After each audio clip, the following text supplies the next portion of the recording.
Hello everyone, welcome to the second class on Medea, the famous Greek tragedy by Euripides. In the first class, we had a discussion on the summary of the play, and in this class, we'll discuss the characters and the themes. Myself Arun Kumar, working at the Department of English, Government College, Manadawadi. Medea is a revenge tragedy. This is a revenge.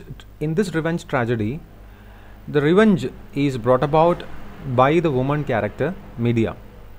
So there is a fall of man, but it is carried out by the revenge of a woman. In this class, Medea is she is a character who makes very strong articulation, and she has very clear agency as a woman. So we can read it also as the voice of the oppressed sections such as women. And in this play there is a very clear transformation of women's role from somebody who is forgiving. So in our popular culture we have this idea of motherhood. So mother is somebody who sacrifices, mother is somebody who forgives. So from that kind of a stereotypical representation of women, Medea transforms into somebody who is violent with her revenge. And also this play can be seen as an exploration of the historical context of women's representation in literature and myths. So women are represented in many ways in literature and myths. So basically this play analyzes the representation of Medea in literature and in myths against the particular historical context. And also this play is about certain binaries: public versus private, male versus female, and culture versus nature. So usually, especially in patriarchal discourses, the public space and the public realm belongs to the male, and the male is seen as a figure of culture, against the private space belongs to the female, or rather the female belongs to the private space, and there is the binary of culture versus nature. When the male is that of culture, female is that of nature, which means not refined by culture. So these kinds of binaries are discussed, and these kinds of binaries are very clearly subverted and broken down in this play. So these are the main themes that we can see in the play. We'll try to get into more details, especially the context and the setting of the play. So what is the context of the play? The context of the play is a time in which it was written. The play was written, the times of Euripides and Aristophanes and Sophocles. So in Greek society there was a very sharp distinction and division between the private space and the public space, the private lives and public lives, that is the family and the state. So these were sharply divided. So the state belonged to men and family belonged to women. Men were the lawmakers while women were homemakers. I think this is very much clear when we say the public and private, family and state. Basically, men were the people who had agency, the people who made interventions in the day-to-day affairs of the state, the people who made policies, the people who had power, and the people who could make very strong and very powerful decisions in the destiny of a particular country or a nation. Now women had their space was home, and they were the rulers, if at all, were homes and they were homemakers. So this division was very much clear enough to be seen, and it was a very natural kind of a division. So that is when this play is written. Now in this play we can see Medea, who is a woman who is expected to be confined within the private spaces of her home. She goes out in she goes out to public spaces, uh, and also we can see her making different kinds of interventions with the public affairs of the state. So interestingly, the play opens at the facade of Medea's house in Corinth. So basically she is standing on the threshold, or there is an in between space. So she is neither in public nor in private when the play opens. Which means we can also conclude that she is not confined to the private spaces. She is bold enough to speak about the public affairs of the state, and she is bold enough to challenge patriarchy and raise questions about the kind of prejudices that men harbor about women. And also the setting of the play, the different kinds of murders happen. The princess is murdered along with the king, and also the two children of Medea are also murdered. But these murders are never shown on the stage; they are only reported. This is to minimize the amount of violence and criminality that is explicitly shown on the stage. Although Medea faces banishment, she is about to go into exile from Corinth. But at the same time, it is interesting that she dominates the stage with her presence. So a woman character who is going to be absent, who is going to be forcefully absent from the whole kingdom itself, that woman character herself is making her presence clearly felt almost throughout the play, especially with her powerful rhetoric and also with her violent acts and firm decisions, is something that makes this play very, very, very interesting and very, very favorable for the woman question. And let's examine the character of Medea. Medea is somebody who does not conform to the stereotypical images of nurturing mothers, dependent female, or forgiving wives. So these are the stereotypical images or representations of women that we can see again and again in literature, again and again in myths, in popular culture, cinema, advertisements, and various forms of representations. Now, Medea is not somebody who agree with it. Medea's character is not something that conforms to these representations.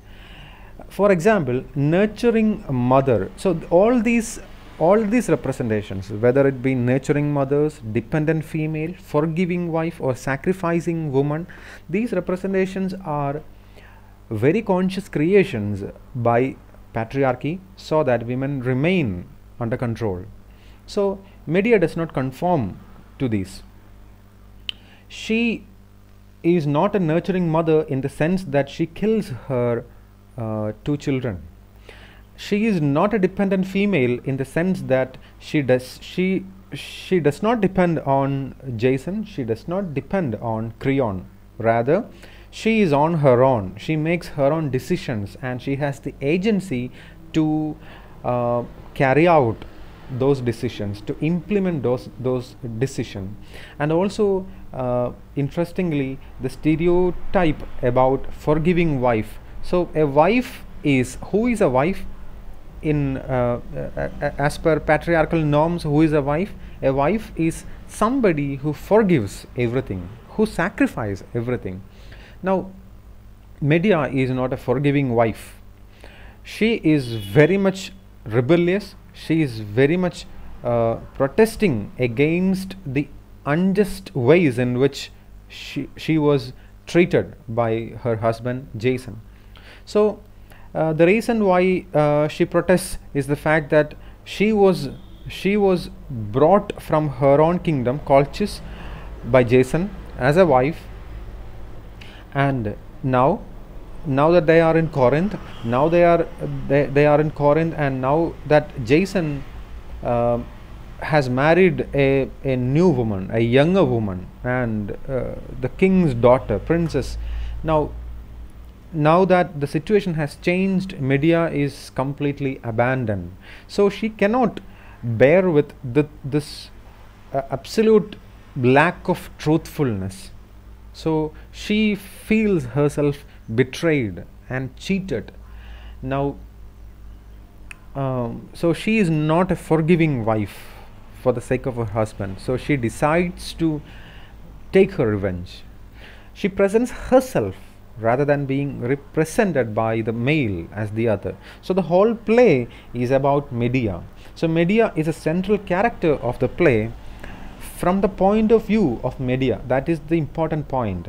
So Medea is the central character, not through any other character, but through the agency and through the language, through the rhetoric of Medea herself. So she is not represented, she presents herself. So she makes elaborate speeches about marriage, elaborate speeches about the deception and the wrongdoings of her husband Jason. So she does not depend on anybody else for being represented. And this is, in a way, this is an indirect protest against the usual way of representation of women as a foil to the hero. So usually in our plays, in our cinemas, in our popular culture, and even in literature, women are treated, or women are used or represented, commodified as a foil to the hero, as an attraction for the hero, as somebody who aids and projects the hero. Now that kind of a representation is protested against in this play through this wonderful speeches that Medea gives about her marital life, about Jason, and about her future plans. So she is an agent of revenge, and she changes the life of male. So she alters the life of her husband Jason. So in usually men's actions change the life courses of women, but in this play it is Medea, the woman character, who takes the decisions that will change the life of Jason. So she is in the beginning of the play, she is presented as a wronged and abandoned wife, so that she invites certain degree of sympathy from the audience and also from the other women characters who present themselves in the beginning of the play, such as the nurse and the chorus. So they set the ground for making expository speeches about her. So both the chorus and the nurse, they together they narrate the background story, how Medea was the princess of Colchis, how Jason went there in order to get the golden fleece, how she left with Jason after killing her own brother, how she got the daughters of Peleus to get him killed, and how they are in exile, and now they are there now they are in Corinth. Now that Jason has decided to marry again, these things the other women characters present, not the male characters, but the women characters present in a light that is very much favorable to Medea. So Medea criticizes patriarchy and marriage for relegating women. So she feels that marriage is some kind of an institution that traps women, that relegates women, that belittles women, and she says if a woman gets a very good husband, she must be very lucky, otherwise her life is permanently doomed. These kinds of statements she make in order to criticize and even to challenge patriarchy and institutions such as marriage. And also she condemns the institutions that trap women as inferior. So she does not speak only for herself but for the whole community of women, and naturally the chorus agrees with her. And she breaks the stereotypes and she becomes the hero and the agent of change in the play. We can see that she stands outside male understanding about who she is, about who a particular woman is, and also she breaks gender roles. So there are certain expectations that other males of the play, such as Jason and Creon, they cherish for her, but she breaks down all those expectations and she goes to startling proportions, so that she kills the princess, she kills the king, and even she kills her own children. In her interaction with Creon and Jason, we can observe certain things. So when she talks to Creon, she thinks very logically, and she appears consciously, she appears very meek and passive, and a very harmless woman with Creon, and she pleads with Creon for what? Initially she pleads him not to banish them, allow them to stay in Corinth, and she even assures him that she will not make any harm to his daughter, nor to her husband Jason. But then Creon was very stubborn. Creon actually, he says he fears her. So Creon says that he knows that she is equipped with magical powers, supernatural powers, so that she can harm his daughter and also her husband Jason. But when she uses the technique of supplication, request and begging and pleading to arouse sympathy, finally she deceives him into a temporary reprieve. So Creon says that you can stay within the borders of my country until next morning. So the original plan was to banish her and children at once. But then when Creon arrives and meets her, when she pleads with him, he allows her to stay there until the next morning, and he says, if the morning rise of tomorrow's suns find you within the borders of my country, you are a dead person. This is what Creon says. So even this can be considered, although a very small success, this can be considered as a very shrewd and very clever scheme brought about by Medea. But when the next male character, Jason, arrives, he speaks in a very different tone and in very different terms. The whole revenge and also her anger comes alive in Medea, in different kinds of powerful words and powerful rhetoric that aims against, not only against Jason but also against the system of patriarchy. So she very logically reminds Jason of her support to him to get the golden fleece. So this is a very clever move from Medea. So there is a narrative against the traditional romantic adventurous hero who goes to distant lands and brings back precious commodities, say golden fleece.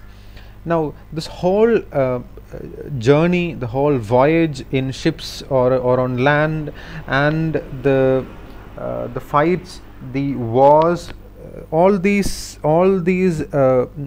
things are narrated. They have made into romantic narrations by poets, and they are made into different kinds of legends and songs and folk tales. Now she is in a way subverting all this romantic idea of an adventurous hero, because she says that the woman also has a major part in making the man heroic and adventurous and romantic. She reminds Jason of the fact that without the help of Medea, Jason would not have been able to bring back the golden fleece to Greece. This is an undeniable fact. There, she breaks down the adventurous, the fighter, warrior image of Jason.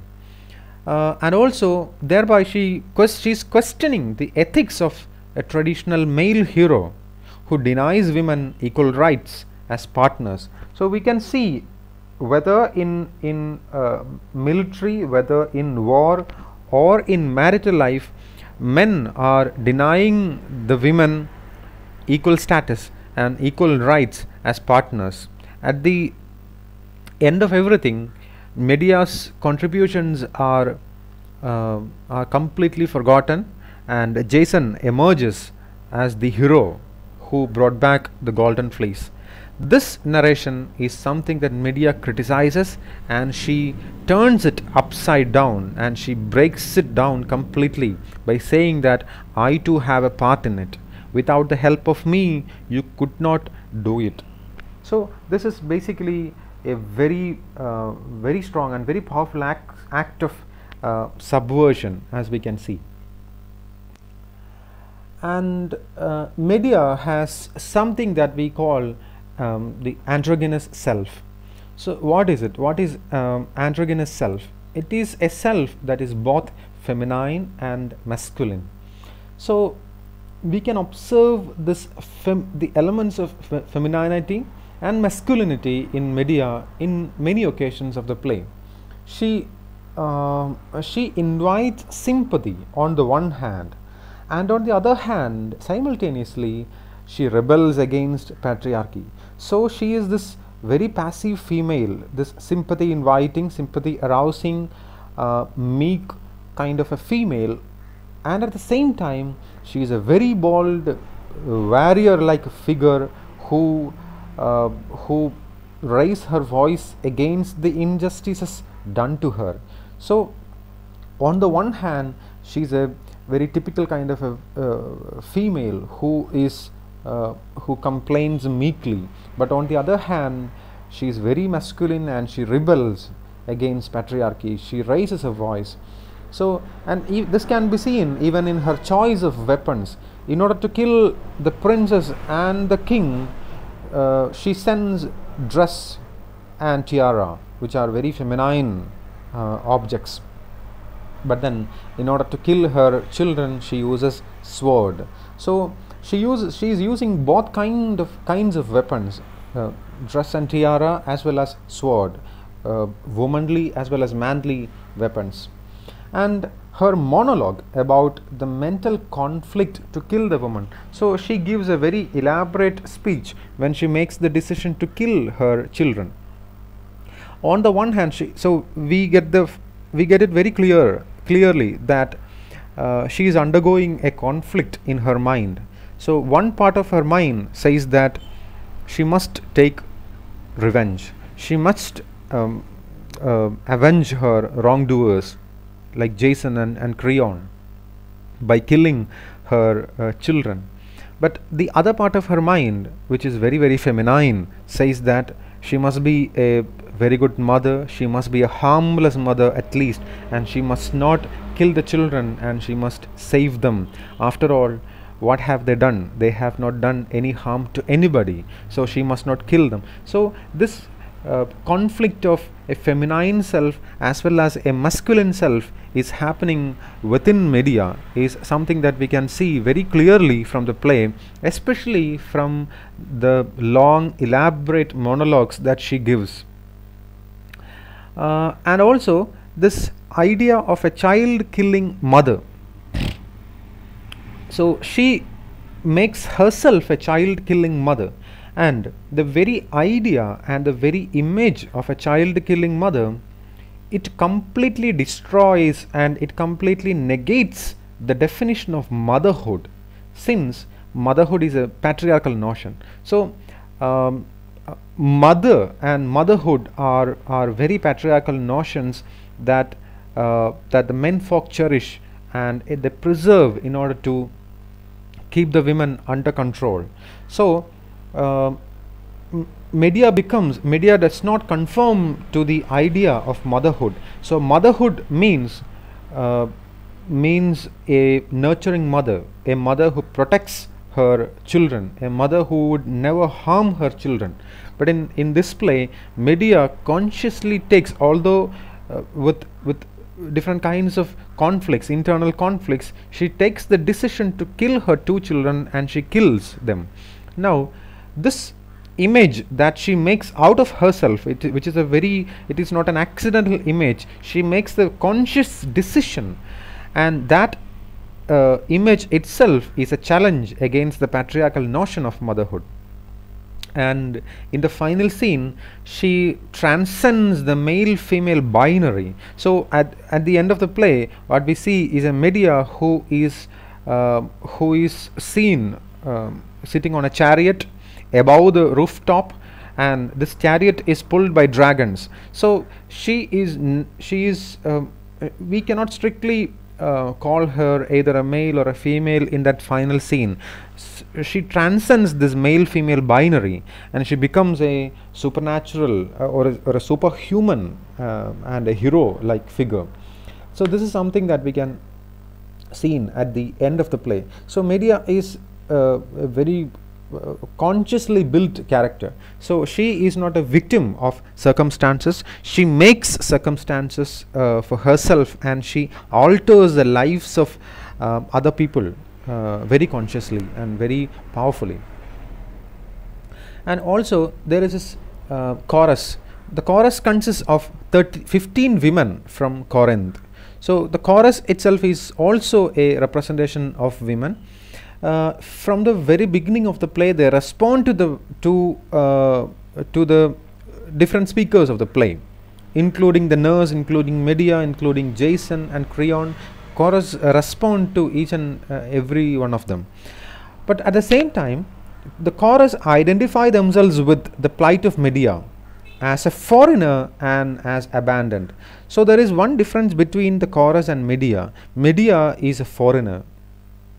She is not a native. She comes from Colchis, and this Colchis is described as a barbarian and savage land by Jason at some point in the play. And the chorus consists of Corinthian women, native women. So the native women are identifying themselves with a foreign women, and this is a bonding that the author, that the playwright is consciously making, so that in order to show that the women's experiences and the ill treatment are something universal. So the chorus, on the one hand, it echoes the audience response as well, and in any case it gives her support in her vengeance. But at the same time, the chorus tries to prevent her from infanticide, from killing her children. So as far as the chorus is concerned, the target of Medea, which is taking revenge upon Jason, Creon and Creon's daughter, is a very good thing to do. That must be done. But at the same time, the means, that is the way of doing it, that is by killing her own children, is something that needs to be avoided. So the female chorus also criticizes male writers. So this is a very interesting thing, that the male writer is creating a chorus of women that criticizes male writers for representing women as seducers and deceivers. So women are traditionally considered as seducers and deceivers, and they are sources of seduction and threat and subversion. Now, this kind of representations the female chorus criticizes. And another character is Jason, Medea's husband. He was introduced and he was kind of exposed. His vices are exposed by women characters of the play, such as the chorus and the nurse. By the time he actually appears on the stage, he does not have the sympathy of other women characters nor of the audience. The other women characters, such as the nurse and the chorus, criticize him, blames him for everything, and they also are of the opinion that Medea must take revenge upon Jason. He trivializes the role of Medea in his success story of the Golden Fleece. So the story goes that Jason was supposed to go to Colchis and bring back the Golden Fleece, but then without Medea's help and her support, he could not have done that. But then when Medea reminds him of the fact that Jason is a warrior, Jason is a adventurous hero, only because of Medea's help, Jason trivializes her part, and he says that he brought her to Greece, and that is something that saved her life, that is something that earned her fame and money, and now that people know about her. So Jason claims that he's actually saved her from that barbarian savage land. So in this way, he's talking a very racially prejudiced language in this part of the play, and very obviously he perceives her as the other in racial terms and in cultural terms, and he is not ready to see her as a Greek person, but he is seeing her as a savage. So you were as actually a savage, and I saved you by marrying you. This is what Jason says basically in the play. So he is seen as the embodiment of hypocrisy, and he is often contrasted with the other king of the play, Aegeus, the king of Athens. So at one point of time, Aegeus comes and he has a conversation with Medea, and he comes to know about the betrayal of Jason, and he calls Jason a wicked man. Not only that, Aegeus offers all help to Medea, and he says, once you are within the borders of my kingdom, I will protect you. So these are two male characters who are contrasted with each other. At the end of the play, Jason loses his new bride, he loses the kingdom, he loses his two children, and he is the victim of prejudices of gender binary and of the public and the private binary. So he was a prejudiced man against women. He would relegate his own wife, and he would trivialize the role that Medea played in the encounters that made him the adventurous hero who brought back the Golden Fleece. He is forgetting all that. He is forgetting all that because he has a gender binary of a male, female, the public and private, the family and state, and the nature and culture. So these binaries, so he is cherishing all these binaries, he is in favor of all these binaries. He feels that there should be clear distinction between men and female, and the female are naturally inferior. So he believes in notions like that. So he falls a victim for all those prejudices, and he is even characterized by misogyny. Misogyny, as we all know, is a hatred against women in general. and he is of the opinion that women must not even exist on earth. There should be other means of reproduction. So by saying that, he's saying basically that women are just machines or means of reproduction. And we can conclude and see Medea as a powerful, very strong revenge tragedy. So in this play, woman is the avenger and the agent of change. This is something that makes the play very peculiar and very interesting. And this play breaks the public, private and male female binaries, and there are more binaries like family state binary, nature culture binary. So these binaries are overturned and these binaries are broken by this play. This play subverts the stereotypes of forgiving mother, obedient wife and passive woman. Medea is never a forgiving mother because she kills her children. She is never an obedient wife because she gets angry with Jason and she takes revenge upon Jason. And a passive woman, she is never a passive woman. She makes conscious decisions to take revenge upon her wrongdoers.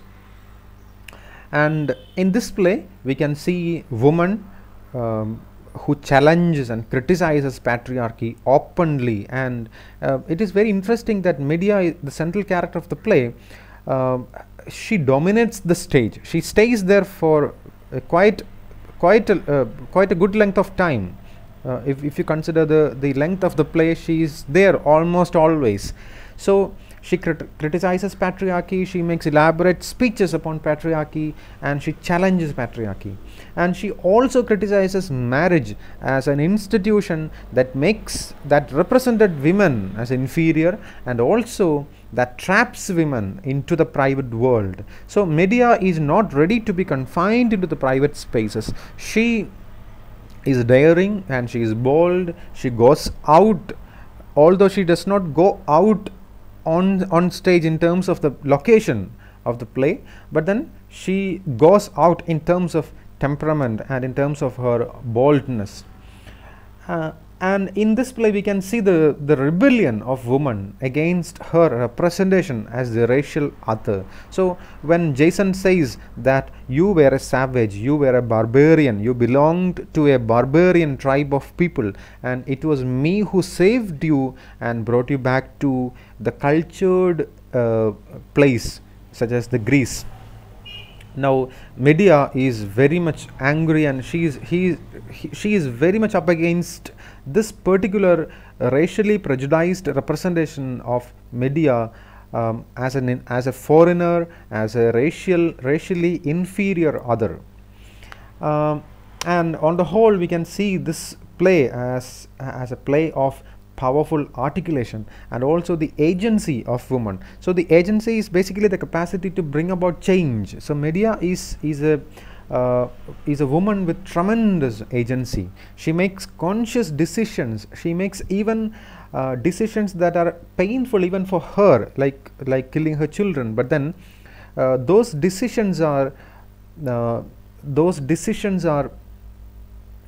motivated by her conceptions about gender roles.